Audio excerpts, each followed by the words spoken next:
anyway, I just want to welcome you here tonight. Thank you for being here. We really appreciate you coming out in the cold tonight, and hopefully we have a few more that are going to brave the cold and get here in a few minutes.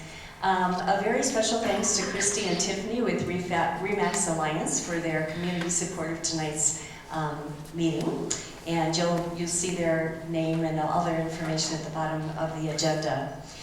We also want to thank My Mountain Town and for videotaping tonight's meeting, and then Conifer Jazzercise for providing water. So thanks to all of you. We good? Okay. Also, a link will be going out probably tomorrow with the meeting, so you can watch it again, or we're hoping that a lot of other people will be able to watch it that are not here tonight.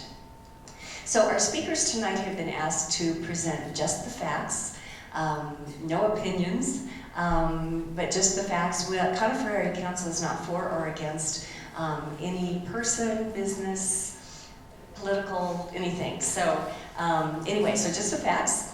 And most of you have been here many times, but we do not have comments or questions during any of the presentations. So we get a lot of information out, and then at 8 o'clock, hopefully right at 8 o'clock, you'll be able to go up and talk to all the speakers and ask any questions that you have at that point.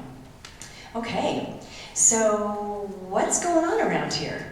There is so much going on, so we want to get a lot of information out to you. First of all, we have the Conifer Library Public Services Manager, Jessica Paulsen, and she's going to talk a little bit about what's going on at the Conifer Library. Jessica. Thank you. Good to see you all tonight. Thanks for being here. Just wanted to give you a couple updates on what's going on at Conifer.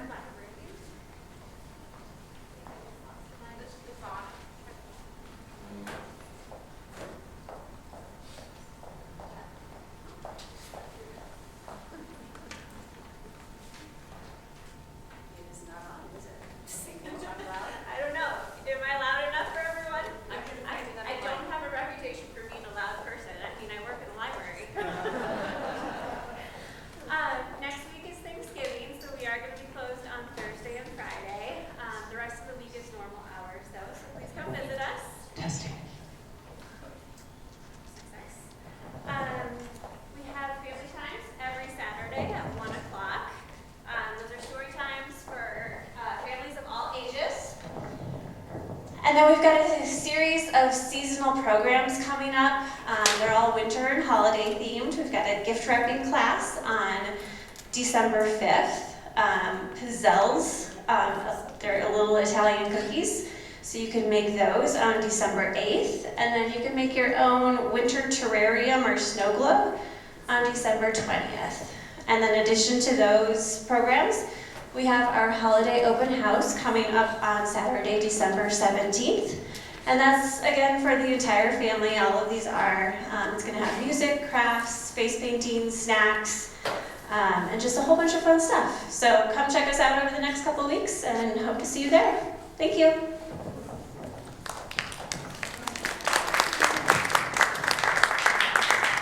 Thank you, Jessica. Okay, next we have Heather Gutherless here. She's a senior long-range planner with Jefferson County Planning and Zoning, and everybody's kind of interested in a lot of the development that's going on around here. So she's going to tell you about it. Heather. Thanks, Shirley. So tonight I'm going to give you an update on what has happened in planning and zoning since the last meeting that the Conifer Area Council had, the last regular meeting in September. So first, if any of you were here for the wildfire symposium, you'll know this slide. The county recently adopted some additional changes to our wildfire regulations, which we're really excited that we continue to incrementally update our wildfire regulations to strengthen them in the county. With this phase 2, what we did was we changed the name of the overlay to the Wildland Urban Interface Overlay. We also put a limit on defensible space, a 3-year time limit. We added the requirement for defensible space around on-site driveways, and then we also added several items to our landscaping section, which apply to larger developments in general. But they would require fire-resistant mulch, they would require a vegetation management plan, and then also some restrictions about vegetation around power poles. Oh, and those regulations went into effect the day they were adopted on October 4th. I also want to give you an update on the short-term rentals. This has been a long process. Back in June, late June, we had a community meeting about short-term rental regulation updates, got some input, started drafting regulations, had some internal review, hit some bumps in the road, received change in direction. So we're kind of trying to reorganize and do some additional research and come out with a new draft, which we're hoping to get out to the public after the first of the year. A really exciting project that's coming up is our plan and regulation update. This is a project where we're in the process of negotiating and with a consultant. We're doing contract negotiations right now. We have chosen a consultant, but contract negotiations aren't finalized yet, so some of the names of the consultants are up on the screen that we do hope to have a contract with. But the plan and regulation update is going to be a really large, comprehensive look at a variety of plans and policies in the county. We're looking at not only planning and zoning documents such as the comprehensive master plan, our zoning resolution, land development regulation, but we're also looking at the county's transportation engineering's transportation master plan. And emergency management is also involved in this, looking at updating the county's community wildfire protection plan, including an evacuation annex, which will address evacuation routes, which I know is something that people are very interested in. All of the plan updates will also influence regulation updates. We're looking at combining a lot of our regulations. We right now have 4 regulatory documents. We're hoping to make it one so that we have one place to point everyone to, and we would call that the Unified Land Use Code. One thing that would tie all of these together is the public engagement process. And the public engagement process, we're hoping, will tie all of these plans and the regulation updates together. Those would be through a variety of different methods, including in-person meetings, online surveys, one-on-one interviews, listening sessions. So a lot of different ways for people to be involved, and we're hoping to get a lot of involvement from the community. To be proactive, I know this is a little bit small, but you might want to either take a picture of this, or at the table afterwards, I have some handouts that talk about this, and this is a great way to proactively be involved in any plan and regulation updates. The county has a listserv called Notify Me. You can sign up to receive either email or text or both updates whenever there is any notification about a plan meeting or a regulation meeting or a new draft of any of the plans or regulations. And this is something that we plan on using heavily throughout our plan and regulation update process. Now to get into some of the development cases that are really specific to certain properties. In the Conifer area as of November 1st, there were 27 active cases. Since September, there are 3 new applications, three new pre-applications, excuse me. No new community meetings. No new rezonings, although I will give you an update on one that is of interest to everyone. There's one update about a subdivision plat and one update about a site development plan.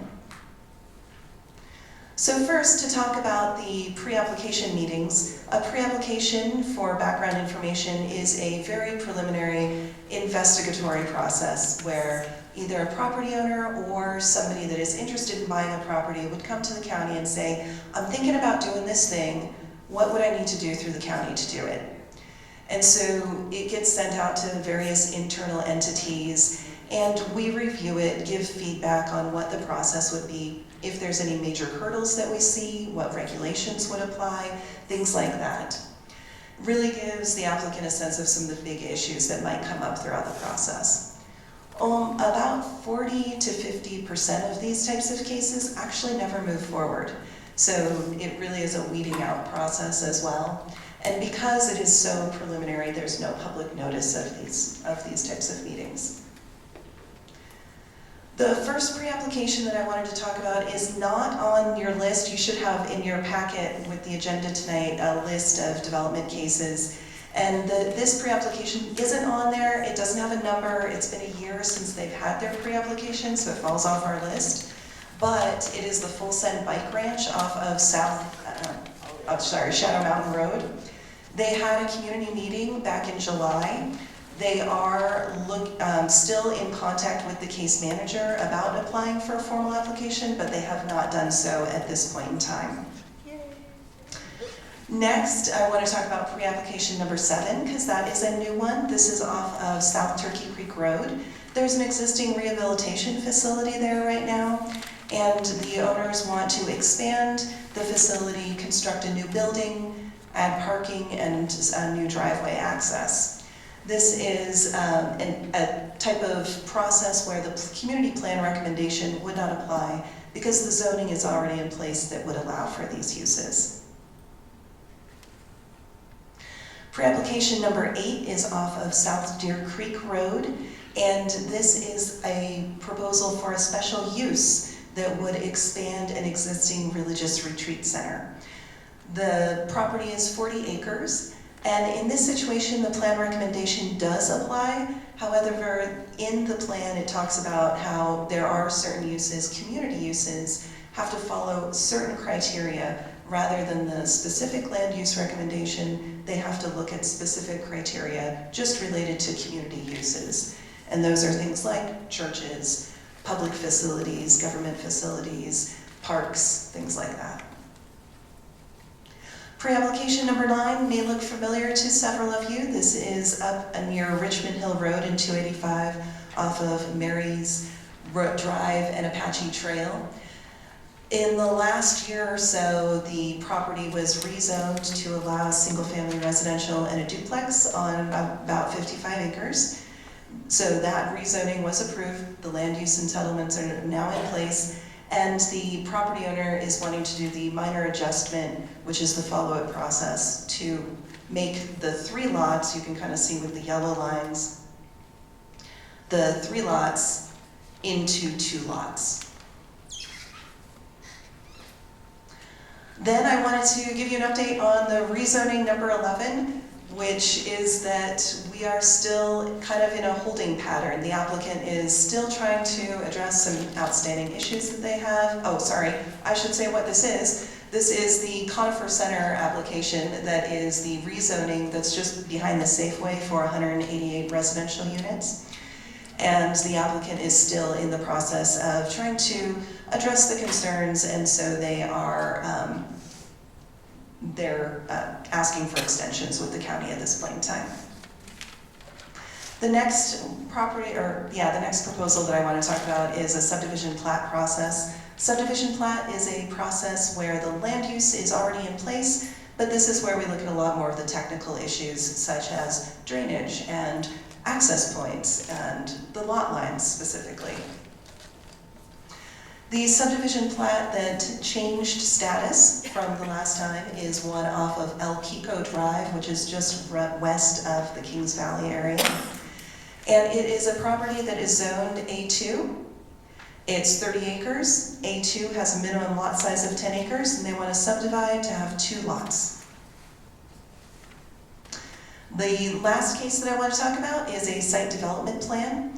The site development plan is similar to the subdivision plat process in that the zoning is already in place, but now they need to address some of the technical issues. Site development plans are for more commercial and multifamily uses, and at that stage we also look at things like architecture, landscaping, and lighting.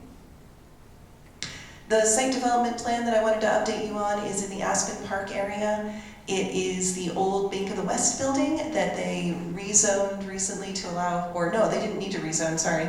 They have the allowed uses to do an auto parts store. And so they were recently approved with the site development process by our planning director just on November 10th, so just last week. And that was, so that you'll probably be seeing construction on that fairly soon. That was the last item that I wanted to talk about, and let me know if you have any questions after the presentations.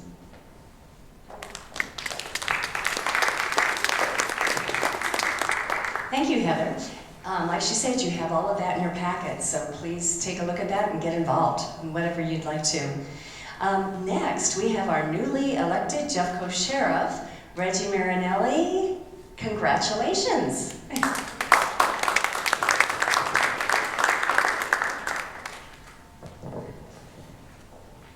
Hello, everybody, and thank you guys for always being so welcoming. I am the sheriff-elect, and that just happened a week ago, so I have no slides for you prepared. I will be taking office on January 10th, and so I will be sheriff-elect until then. We have been working diligently just in the last week on some of the discussions we've had with the citizens up here and with the fire departments, and we are moving forward. We have already assigned one person to start getting the training for our deputies that we have not done probably in about a decade and a half. And that training is so that they understand wildfires and they understand the behavior of those wildfires, so that it makes their evacuation process quicker, because they understand how the fire is going to move. So we've already started that, even though we're not in charge yet. And I wanted to let you guys know, one of the areas that I am making sure we will be diligent about the fire situation is on January 10th, when I do get sworn in as sheriff. It is my intention of naming Scott Eddy as my undersheriff. Scott Eddy comes to us, he's been with the Sheriff's Department for 31 years. I've been with the Sheriff's Department 36 years. So Scott and I have worked together for many years, but the most important thing is Scott used to be the Deputy Director of our emergency management. Scott knows the fire situation, he knows the emergency management of how to handle that stuff. So there's a reason I picked him as my undersheriff, because as I have stated, it is very important to me that we get this up and running to the best of our abilities to be prepared for this community and Evergreen and anything in our mountain district. So I'm very proud of that Scott will be my undersheriff and will be overseeing the entire emergency operation that goes into effect, again, January 10th. So I'm always open for any questions you may have. Please don't hesitate to call me. Please don't hesitate to approach me and ask me anything. If I don't know the answers, we will get it figured out, and we will get you the right answer at any given time. So thank you again, and you will be seeing a lot of me in the future. I will not be absent from these types of meetings or anything that's our responsibility, and we'll be here for the citizens of the community. Thank you. Thank you. And again, congratulations. That's great. Okay, next we have Tracy Dorland, Superintendent of Jeffco Schools. There's a lot going on there, and she's going to give you a little bit of an update, I think, about the strategic plan and some other things. So, Tracy. Hello, good evening. I'm Tracy Dorland. I'm the superintendent for Jeffco Public Schools. I love my job, and I'm very happy to serve our students, our families, and the many staff we have in Jeffco Public Schools. I want to give you a quick update about the state of the district right now, and hopefully this will go quickly, and I'll be here to talk to you about the work afterwards as well if you have questions. Thank you very much for having me here. I really appreciate it. I want to let you know that our Board of Education has revised our vision, mission, and values for Jeffco Public Schools. You can see those behind me. We really want to be a district where all students achieve their biggest dreams and where we provide a world-class education that prepares students for a bright and successful future both locally and globally. We all know with technology that even if we stay local, we oftentimes have to engage in a broader community, and so our students really need both local and global skill sets. We also have new values in Jeffco. We, number one, focus on students. We believe in excellence, equity, integrity, and a belonging for all in our schools. We have a new strategic plan as well, aligned to our board's mission, vision, and values. And there are 4 areas of focus in our strategic plan. The first is the most important, our learners, our future. And that's all about what we're going to do in our schools to create an experience of cultural excellence and instructional excellence for our students. We also want to create an area where students have extraordinary student experiences. So not only do they have a chance to learn at high levels and have great academic experiences, we also are committed to outside of academic experience for our students, including athletics, activities, theater, art, music, PE, and all kinds of different opportunities to engage with the communities that they live in. In addition to our students, which is our learners, our future, we believe in our people, our strength, which is a section of our strategic plan that is focused on our employees.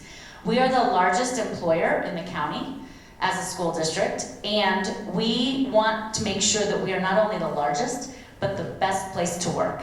And so we have a lot of strategies within our strategic plan around how to take care of our employees and our people, our strength. Our operations, our foundation is all about making sure that we are efficient and effective and utilizing our resources. So everything from serving students meals to transporting students to school and making sure also that we are being good financial stewards of the funds that we receive to serve our students. And finally, our communities, our legacy. And this is a section of our plan that's related to me being here tonight. It's being out there and building positive relationships and partnerships with our community. We are an amazing county where people care greatly about our students and our schools. And we want to be good partners with our community to make sure that anyone who wants to come join us in making Jeffco Public Schools the greatest district in the nation has a chance to partner with us in a really meaningful way. So in particular, I'm excited to be here tonight because we do have a focus on making sure that our communities understand what's going on in our schools and have a chance to partner with us. So again, thank you for having me here. This year, in relation to our strategic plan, we have 4 major priorities that really impact a large group within our community of schools, as well as go across all 4 of those priorities. It really touches on everything in the strategic plan. And these are foundational bodies of work that we're trying to accomplish this year so that we can move into more strategic work in the out years of the strategic plan. The first one is healthy and equitable start times. So right now we have more than 3 dozen start times. Depending upon how you look at it, we have more than 100 different start times and end times in Jeffco across all of our schools. And so what we're doing this year, going into next year, is preparing our families and our students for more healthy and equitable start times. We want students to have more of a consistent instructional day. In some schools, like in some elementary schools, we have 30 minutes more a day of instruction than in other elementary schools. If you add that up over the course of a student's elementary career, they might have an extra year of elementary school that they're provided versus peers who might be at a school down the street. So that's the equitable part. The healthy part is that research tells us that adolescents learn better later in the day. I don't know if any of you have ever had a teenager in the house and tried to get them up before, 6:30 a.m., but I have. I deal with it every day. And we know from research that the adolescent brain learns better at a later hour. So we are working to move our high school and middle school start times to later in the day. Many of them start at 7:15 right now, and we're trying to get that closer to 8 o'clock. We also have regional opportunities for thriving schools. You've probably heard a lot about this on the news lately. Just last week, our Board of Education made a decision to support the staff and superintendent's recommendation to close 16 elementary schools. We do that work with a very heavy heart. Nobody wants to close schools, especially our Board of Education and our district team. However, we have some very serious issues with our enrollment, and I'll talk about that in a second, that is causing us to need to really make sure we're maximizing the resources that we're providing for students in our schools. And so you can see two other key categories here where we want to create an inclusive culture and partner again with our communities and with those inside our district. And we really want to shift into being more of a data-driven culture where we're making decisions based on data, including input from our communities. If we do these things, we believe that we will have consistency that lays a foundation for teacher and student learning, that we will have fewer, but more robustly resourced schools, that we will have a culture where people don't just survive, but they thrive, and real-time actionable data at our fingertips. This is the definition of a thriving school for elementary that our Board of Education worked very hard on, and you can see some things that are really critical here. We want at least one class per grade level, and ideally two. In many of the schools that are set to close, we have classrooms where teachers are teaching 2 grade levels in one classroom. Or a teacher who's teaching 1 grade level, but has no colleague to talk to. And I know when I was a first grade teacher or a third grade teacher, both grade levels that I taught, being able to come in the morning and say to the teacher next to me, who was also teaching third grade or first grade, "How are you teaching this math lesson today?" made me a better teacher. So when we don't have peers in a building for our teachers, it's a real challenge.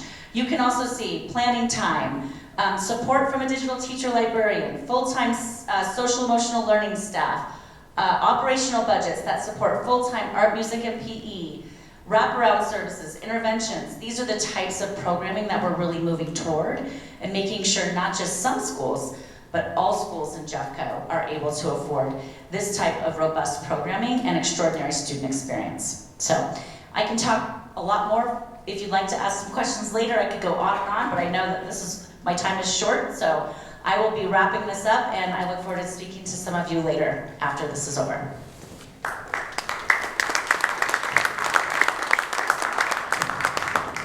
Thank you, Tracy, and welcome to Conifer. Okay, as I'm sure you are aware, there's been a lot of redistricting going on. It's changed the boundaries for several state senate and house districts. And because of term limits, Lisa Cutter, our current state representative, has been elected to a state senate seat, but in a different district than ours.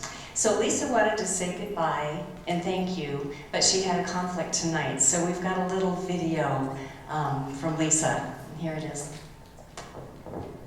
I was unfortunately unable to get on to see it, but we all can hear it. So if you would just listen to Lisa, that's how we'll get the information to you.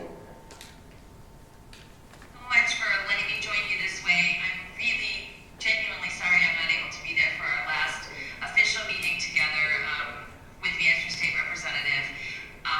But I'm glad to be able to connect this way and hope we stay in touch. If there's any way I can ever be of service to you, please don't hesitate to reach out. I've made many friends in the community and it's been just an honor to represent you.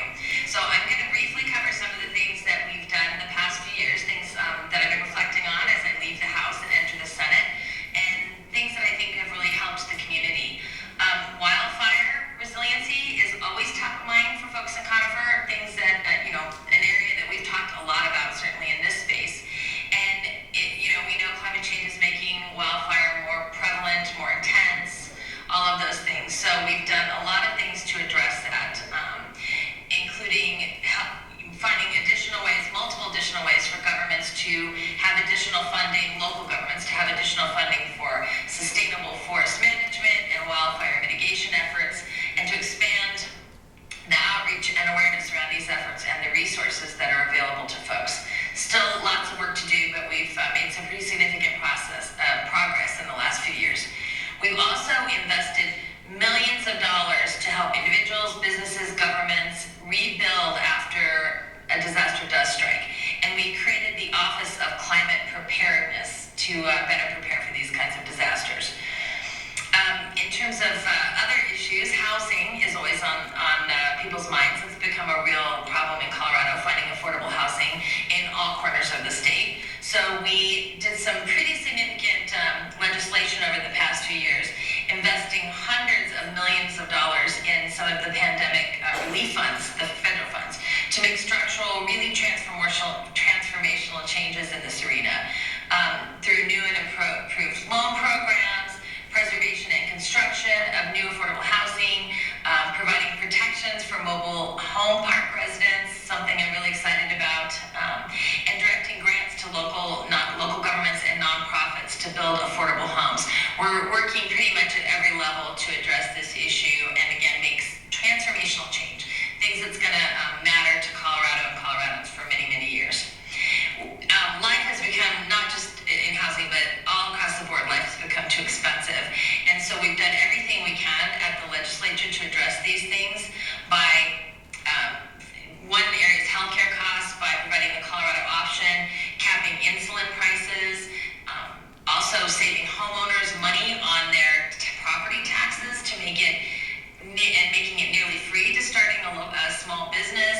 We've just fought on all kinds of fronts for affordability across the board. We've also passed legislation against an area that I've been pretty involved in to expand access to behavioral health care and save people money on the treatment that they need to ensure their overall health and well-being so that they can work and be productive and have good family lives, all of those things. We've increased access to substance use disorder treatment, bolstered the behavioral care workforce, and just across the board address these problems. And of course, we cannot forget about free and universal preschool, which will make it a lot easier for working families in Colorado. Parents get back to work and help with daycare costs. So these are things I've been really proud to support and look forward to doing more good work. Always open to your input, whether you're a constituent or not. And we've got a lot of challenges before us, and I'm very, very honored to be able to continue to work on them. And wishing you all well in coming years and hope we connect again. Thank you, Conifer. Okay, so we apologize for not being able to get her picture up. We didn't get that until about 5:30 or 6 this afternoon. We're going to miss Lisa. Next, we have the Conifer Chamber Director, Tamm Masoner. Tamm.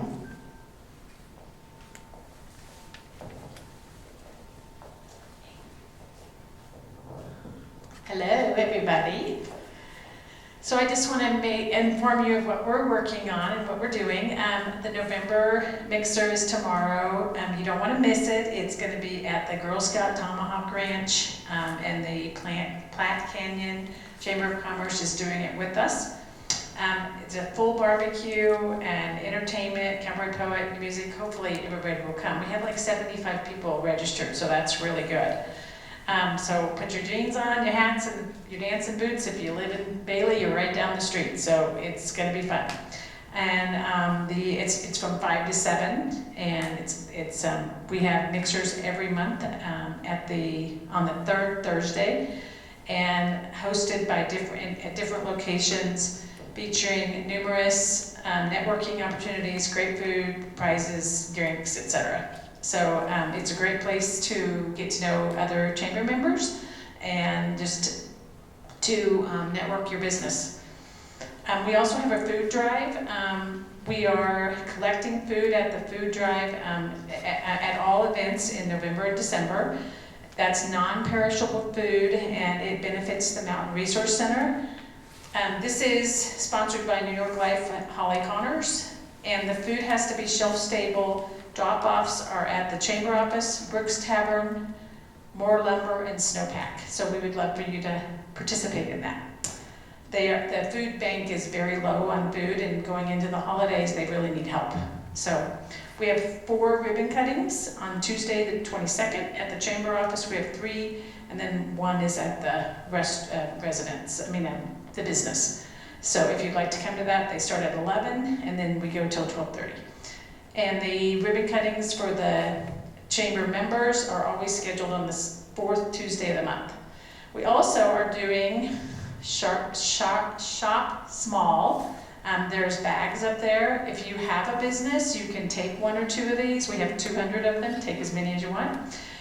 It's just a way we're going to start advertising this tomorrow.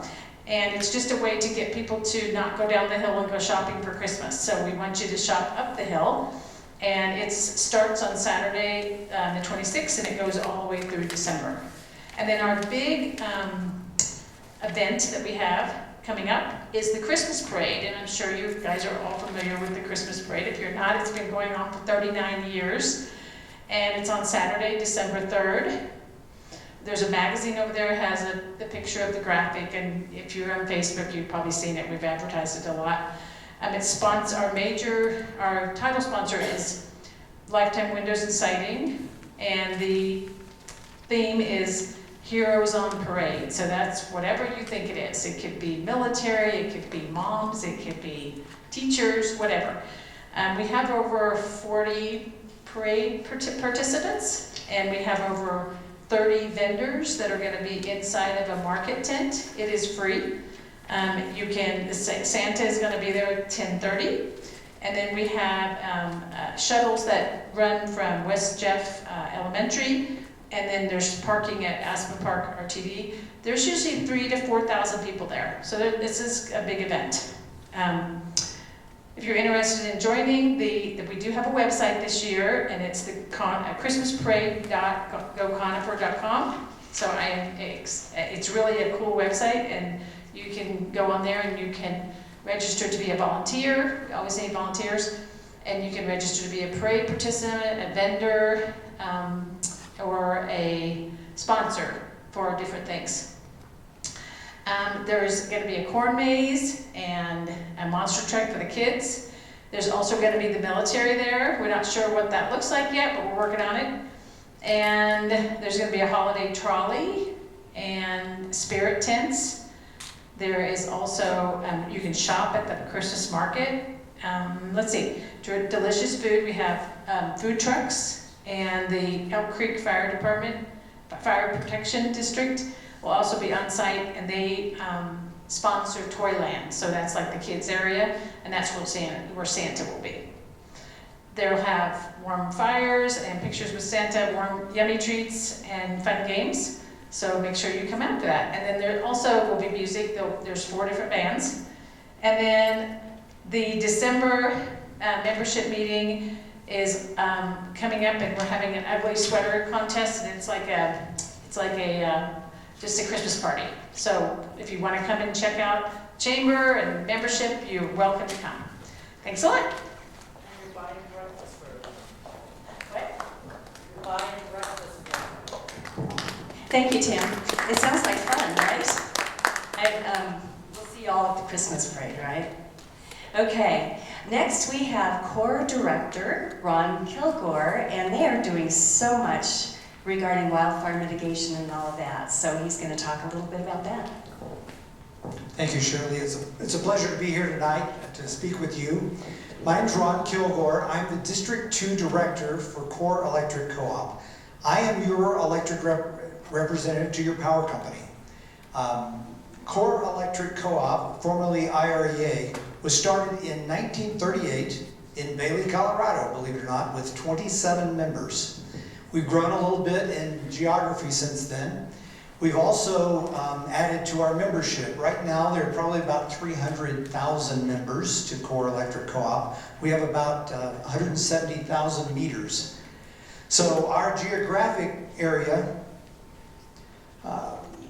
what's in orange there, that's District 2. That's Conifer, Bailey, Deckers, Foxton, sweeps around to Sedalia. Really the most mountainous area of the territory. And then Woodland Park obviously is the next one, and that's District 3. So between District 2 and 3, we're over half the geographic area, but it's all separated based on population and membership. So we have 4 different maintenance districts in the co-op. Bennett, which is way out west, or way out east, Sedalia, Woodland Park, and Conifer. So what I want to talk to you about tonight a little bit is about a little bit more on the fire mitigation that we talked about a month ago. And what the overall strategy of the co-op is with fire mitigation. So fire mitigation starts a long time before there's a fire, or before there could be a fire. It starts with system maintenance. And it's very expensive to maintain the system, but we do break it out based on miles of line. So in Bennett, these are all 2021 numbers, we maintained and walked 330 miles of line, and it cost $336 per mile. That's because they don't have any trees in Bennett. So you basically walk out there, make sure that one tree you planted is still there, and you're done. Woodland Park maintained 225 miles of line, and they're a little more mountainous, so it's $4,800 per mile. And we'll get a little bit more expensive. Sedalia, 176 miles, and that's mostly kind of west of Sedalia in the Rampart Range area. $6,100 per mile. And then the big one is Conifer, $9,200 per mile. So it costs a lot more to deliver power to us than it does anybody else in the co-op. And yet our rates are exactly the same. So another thing we do to deal with our wildfire mitigation is satellite imagery. We have contracted with a company that takes satellite imaging of our power lines in the area around them, puts it through artificial intelligence, and finds trees that are not thriving. This is a really fabulous new technology. They can actually see from outer space where these trees are, how high they are, how close they are to our lines. So in 2021, we started a proof of concept. They did about 300 miles of line. In 2022, we're doing 1,000 miles, and next year we're doing 2,200 miles. So this is kind of the output that they look at. The image on the right is an infrared image where all the trees look red, or kind of a pinkish, and all the trees that are not thriving look gray. So the circles that you see are around trees that are not thriving. To the naked eye, it would look like they're doing fine. But if they see a tree that's not thriving and it's close enough and high enough to our right-of-way that it could take lines down, we know to dispatch crews to take care of that. So that is then transferred to what we would see from Google Maps, just a regular color view. And so the people on the ground kind of know what trees to deal with. Overall, the output of the system is a heat map, is what it's called. And you can see areas of red where there are a high propensity of hazard trees in that area. So again, it's a place that we can target the maintenance to take care of the areas that are most of concern. So we can't really measure the outcome of this through wildfires, because one wildfire is one too many.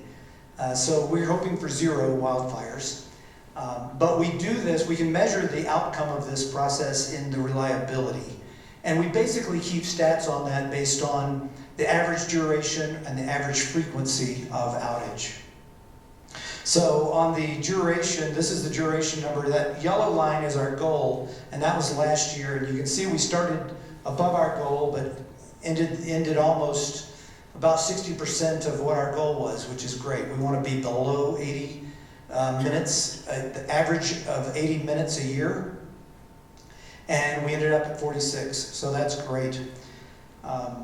If we look at these numbers, I won't bore you with the numbers, I'm kind of a nerd, so I get into the numbers, but suffice it to say that we're seeing impact from the maintenance, the reliability. We're seeing less outage. We're seeing outage for less duration. So those are all great things to go into.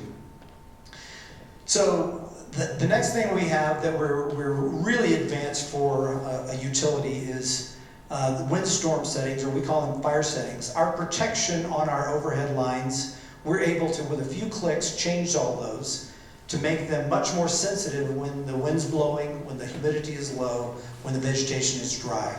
So we're able to do that very quickly. Now, unfortunately for us, it comes out as we'll have a few more outages, but it will turn the power off if there is a problem much quicker, hopefully before it can start a fire. The other thing we're doing right now is we're cooperating with the Rocky Mountain, it's called a Pan-Tilt Zoom Association. It's basically a replacement for all the old fire watchtowers that we used to have all through the Mountain West. So we are on our communication towers, we are putting cameras that have a 25-mile radius to look for the incipient stages of a wildfire, to get quick and early notification and hopefully extinguishment of those fires. So we take the wildfire problem very, very seriously. We have to. We're in a wildfire-prone area. It's our greatest concern. So we're doing this years ahead of time. We're maintaining the lines. We're employing state-of-the-art protection and state-of-the-art mitigation. to basically keep our homes and our neighborhoods safe. We all live in these same neighborhoods, and it's important to us. I'll be here afterwards for any questions. Let me know if you have any. Thank you very much.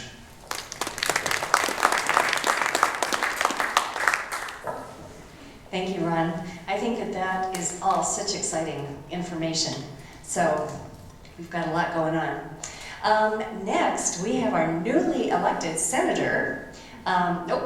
Newly elected and current, well, goodness. Okay, wait a minute, you're here someplace. Newly elected state representative for our House District 25, and current state senator Tammy Story. There you go. Good evening, everyone. It's my honor and pleasure to be here with you tonight. I'm Tammy Story, and I am currently your state senator. I represent Senate District 16, but I have been elected as your new state representative for House District 25, and all of this switch will take place on January 9th when we all get sworn into office. So I've been representing this community as your state senator for the last 4 years. My district includes the mountains of Jeffco in its entirety, southern Boulder County, all of Gilpin County, and the southwest corner of Denver County. My counterpart, Representative Lisa Cutter, who you heard by microphone or by audio a little bit ago, she and I have our districts overlap with the mountains of Jeffco currently. She is a state rep and me as a state senator. And our boundaries, all of us, all of the legislators, our boundaries changed about a year ago. In November, they were redrawn, and that was on the heels of the 2020 census. So redistricting happened, like I said, about a year ago. And my Senate district changed so much, so dramatically, that it opened the door for me to run for a House seat. So that's what I did. And Representative Cutter, the same thing happened with her. Her House district changed.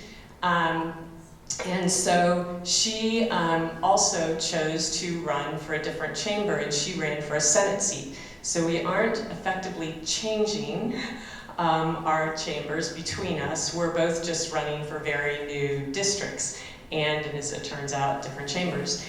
And so Representative Cutter, as having the mountains of Jeffco, now the new House district that I just got elected to, not to confuse you all, is the mountains of Jeffco south of I-70, and no longer includes the portion of Littleton where Representative Cutter lives in the Dakota Ridge High School Artic area, but includes a portion of Littleton that's the Chatfield High School articulation area. And so she was drawn out of this House district. And so that's why she's running for a Senate district. So she's not term limited in the House, and I'm not term limited in the Senate, but we're both running for different chambers now, or did run, and both got elected. So just wanted to let you all know that. I get lots of questions about that. And so currently all of the legislators are in both chambers are working towards figuring out what our committee assignments will be coming forward in the new session that starts in January.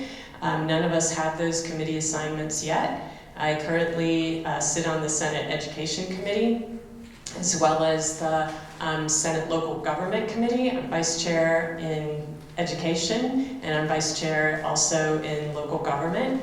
And I also serve as the chair on the Capital Development Committee, which is a year-round committee. We are continuing our work on the Capital Development Committee. We just had a meeting this week and did a tour of some local facilities that we needed to see. Our big work starts in December, where we will have 3 full days of hearings from various entities and agencies around the state that are coming to talk with us about what their capital or building needs are and their priorities. And we will have a long list that will be prepared for all of them, that then starting in January, we will be working as a committee towards identifying how to fund those priorities. or as many of them as we can. And I would tell you that in general, there tends to be somewhere in the neighborhood of about $1 billion of capital needs that are presented to our committee. These needs are coming from basically 4 entities. They are our capital buildings, our state buildings, such as the Capitol, the Department of Revenue, Department of Education, those types of buildings. Also, all of our Department of Corrections facilities, all of our prisons, also all of our state parks. They all have buildings and roads that are part of the capital development process and budgeting process, and then also all of our public institutions of higher education. So all of them submit what their requests are, their top priorities. It amounts to about $1 billion. And then generally we have somewhere in the neighborhood of 150 to maybe 180 or $200 million to allocate to cover as much of that $1 billion as we can. So it's a challenging position to be in. We have way more needs than we can begin to cover. So we do the best we can to address those needs, and our tours then take us to places to see some of these requests, and there's nothing like seeing and believing when we get on site. So I am looking forward to continuing to serve this area. It's been my pleasure over the last 4 years as your senator, and will continue to serve you going forward. Happy to chat with any of you after the meeting tonight. You can certainly reach out to me through the General Assembly website and find me there, and reach out by phone or email. It's been great. We've done a lot of great work, as Representative Cutter shared earlier, a lot of good work in the wildfire mitigation, suppression and recovery efforts. We invested more this past year than ever before in the history of Colorado, and we have much more work to do, and always happy to partner with our fire departments, who are well represented over here in the corner and have time in just a moment. And looking forward to talking with you all and working with you going forward. Thanks so much for your time tonight.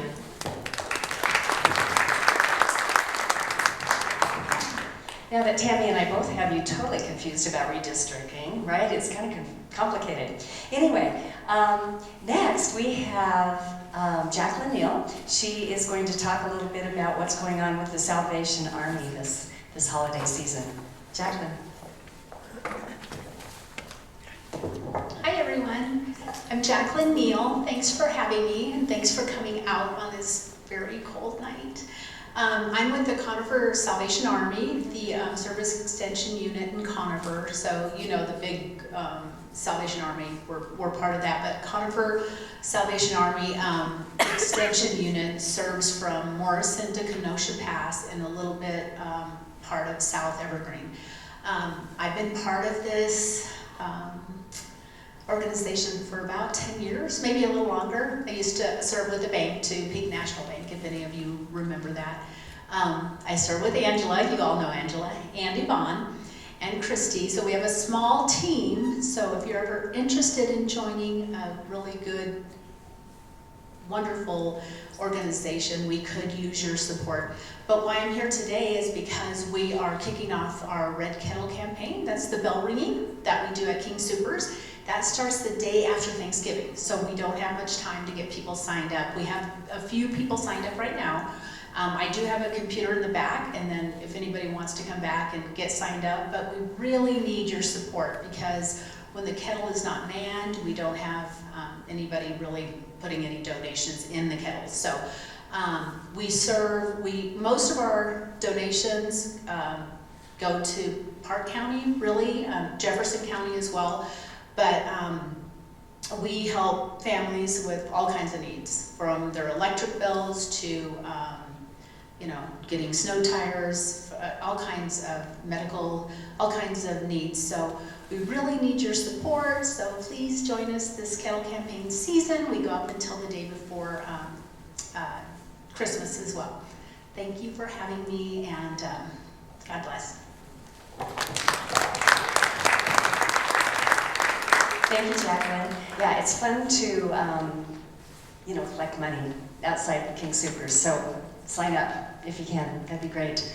So Leslie Dalcomper is always here, every single meeting. She hasn't missed one. She has been elected to County Commissioner for District 3. She is our County Commissioner now and in the future. But she has COVID, so I told her not to come. So, and she really didn't want to. So she is not here tonight, but we have our 3 fire chiefs, and they're gonna give us a little bit of an update on consolidation and maybe a couple other things. Here you go. Good evening. Yeah, we are no substitute for Commissioner Dalcomper, so sorry for that. My name is Skip Shirley. I'm with Inter Canyon, and I'm joined by my partners from Elk Creek and North Fork, Jacob Ware and Kurt Rogers.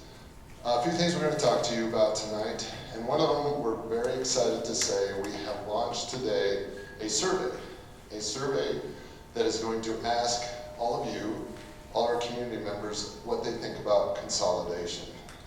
You probably have heard, I know we've been here talking about it, that the 3 districts are considering consolidating.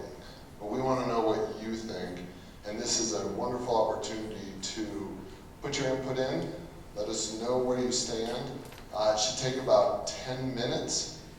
Some of you may have already actually received a text. Has anybody received a text? Oh, wow, cool, great. Some of you may also receive an email. If you don't and you still want to participate in the survey, you can go to our websites. It is district specific. If you don't know what district you live in, that's okay. There's an option for you there as well. So this again is your opportunity to let us know what you think about consolidation. Again, it's about 10 minutes and it should run through approximately December 12th. And then we plan to be back here in February to share the results of those and kind of talk about next steps. So we will be here after to talk more about that, but I'm going to turn it over to Jacob Ware. Hey everybody, I'm Jacob Ware with Elk Creek. I was going to touch on right now, we are recruiting volunteer firefighters. For those of you that don't know, all 3 of our agencies for the last several years have run a joint fire academy. We kind of pooled our resources and it's worked out very well in the past. So right now you've probably seen signs across the district. We've got them at intersections, in stores, outside stations, on our social media, Facebook, Instagram, etc. It's got a QR code on it. If you have any interest in becoming a volunteer firefighter, you have friends, family, etc. who have any interest in volunteering, please fill out the application. The volunteer staff that all of our agencies have is critically important for our success. So if you have any interest, please reach out. If you have any questions, elkcreekfire.org, intercanyonfire.org, or northforkfire.org. Our doors are always open. Please reach out. Hi, I'm Kurt Rogers with North Fork Fire Protection District. I can sympathize with Commissioner Dalcomper. I was going to try and come to the wildfire symposium last month and I got COVID, so I was out with that. I just want to reiterate what Chief Ware and Chief Sherlock just said. The consolidation survey, getting information from the public is very important for us to have your input on where we're headed with that. And like they said, it's available on our website, so you can talk to us after the meeting to get that information where you can go to get it. And obviously recruiting, we're always struggling to get volunteers to run our agencies. And that is one of the reasons that we're looking at consolidation, quite frankly, is so that we can pool more of our resources and work towards providing best services that we can for that. So I think that's all I've got tonight. I'll be around afterwards, and if you want to talk to us, please come by and talk to us.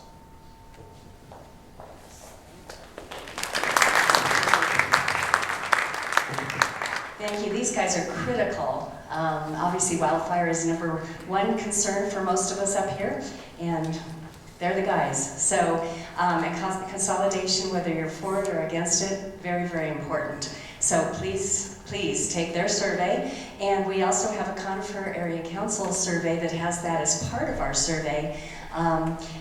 As I've said before, we are not incorporated here, and so we do not have any Well, we need people to know what our desires are because we are not the ones that are voting for whatever happens up here. So our surveys have been utilized to actually help people, help the county, planning and zoning, road and bridge, open space, all of the others, Malt, Weaver Ranch, just every place. We get the information to them so they know what we want instead of just what they decide we should have. So it's very important that you take our survey. There are some paper surveys back on the table back there. There are also some cards that have a QR code. And if you are not on our email list, there's a piece of paper back there to get on the email list so that you get the link to our survey. But please take both of those surveys. They're both very, very important. Again, I'd like to thank My Mountain Town, Conifer Jazzercise, and Tiffany and Christy with Remax Alliance. And I'd like you to please mark your calendars. Our next town hall meeting is Wednesday evening, February 15th. The one after that is Wednesday evening, April 19th. And please stick around, speak to all the speakers tonight. They have lots of great information. Sign up for Salvation Army. And I guess that's it for tonight, but happy Thanksgiving, happy holidays. Hopefully we'll see you all on December 3rd at the Conifer Parade and all the festivities there. Thank you, good night. Thanks for coming out in the cold weather.